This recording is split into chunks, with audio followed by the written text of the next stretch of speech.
nipende kutoa shukrani zangu za dhati kwa ajili ya wana Bible Church wote Tanzania kwa ajili ya michango yenu mliotoa, pesa mlizitoa kwa ajili ya kusupport ziara hizi katika nchi ya Tanzania. Kama mnavyojua ziara hizi ilianza jimbo la Iringa tukamaliza, tukaenda jimbo la kanda ya kati tukamaliza, kanda ya kaskazini tukamaliza, kanda ya pwani tukamaliza, na sasa tuko jimbo la Mbeya.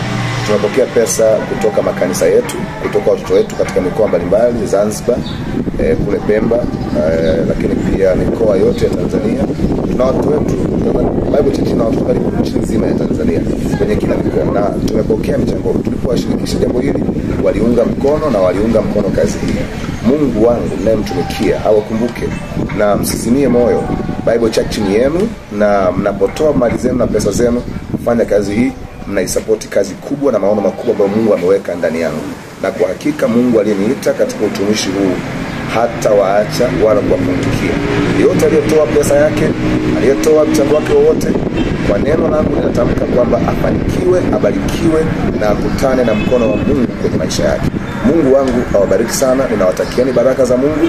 Sasa tunarejea Iringa kwa ajili ya majukumu mengine, na mwisho wa jukumu hili ni maandalizi ya majukumu mengine ya kitaifa ambayo tunategemea kuyafanya Disemba mwezi wa 12 kwenye kongamano letu la kitaifa. Hivyo narudi Iringa kwa ajili ya maandalizi makubwa na utulivu.